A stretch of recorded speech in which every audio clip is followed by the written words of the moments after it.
శ్రీరామకృష్ణ గురుభావంలో మథురును అనుగ్రహించడము. శ్రీరామకృష్ణుల బాహ్య సౌందర్య తిరస్కృతి. కామర్పకూరులో శ్రీరామకృష్ణులు బస చేసి ఉన్న సందర్భంలో ఒకసారి సిహోర్ గ్రామానికి వెళ్ళే ఏర్పాట్లు చేశారు. సదా సర్వదా భావసమాధిమగ్నులై ఉంటున్న కారణం చేత శ్రీరామకృష్ణుల దేహము పిల్లవాడిలా, స్త్రీల శరీరంలా అమిత కోమలమైపోయింది.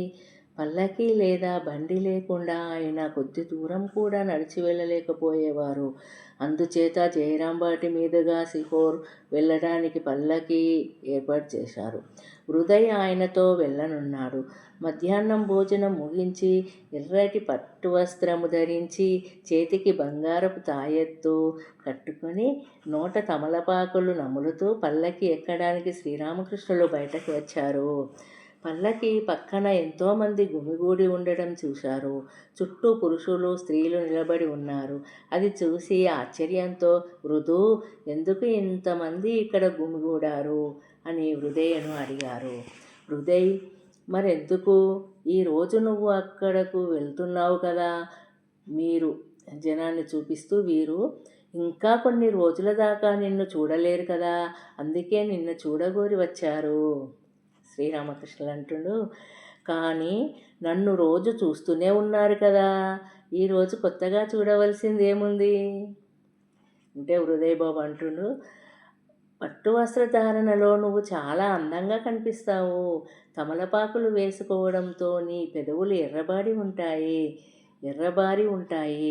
అందుకే వాళ్ళు నిన్ను చూడాలని వచ్చారు. ఇది కాక మరేమిటి? తక్షణం శ్రీరామకృష్ణులు మనస్సు ఒక సాధారణ భావనకు లోనై, అయ్యో, 2 రోజులుండే ఈ బాహ్య రూపాన్ని చూడడంలోనే వీరంత నిమగ్నులై ఉన్నారు. అంతరాన ఉన్నవాణ్ణి చూడగోరడం లేదే అనుకొని వాపోయారు. బాహ్య సౌందర్యం పట్ల మొదటి నుండి ఆయనకొక ఏహ్యభావం ఉంది. ఈ సంఘటనతో అది 1000 రెట్లు ఎచ్చింది. ఏమిటి? ఒక మనిషిని చూడడానికి ఎందరు గుమిగూడడమా? చీచి, నేనెక్కడికి వెళ్ళను, ఎక్కడికి వెళ్ళినా ఇలాగే గుమిగూడుతారు అంటూ ఆయన ఇంట్లోకి వెళ్ళిపోయారు. పట్టు వస్త్రం విప్పిపడేసి విచారంగా కూర్చుండిపోయారు. దైన్య మనస్కులై నాడు జయరాంపాటి సిహోర్లకు వెళ్ళలేదు. హృదయ్ కుటుంబ సభ్యులు పరిపరి విధాల ఆయనకు నచ్చజెప్పి ప్రయత్నించారు. కానీ ఏమి లాభం లేకపోయింది. ఈ దివ్యమానవుడు తన శరీరాన్ని ఎంత తుచ్చంగా, హీనంగా పరిగణించారో పాఠకులు ఊహించుకోగలరు. ఇక మనమో ఈ దేహాన్ని అందంగా తీర్చిదిద్దుకోవాలని పిచ్చి ప్రయత్నాలు చేస్తాము. ఆ రుద్దడాలు, ఒళ్ళు పట్టించుకోవడాలు, కళ్ళద్దాలు, దువ్వెనలు, అత్తర్లు, సబ్బులు ఇత్యాదులకు అంతే ఉండదు. దీనికి తోడు పాశ్చాత్య అనుకరణ మరొకటి.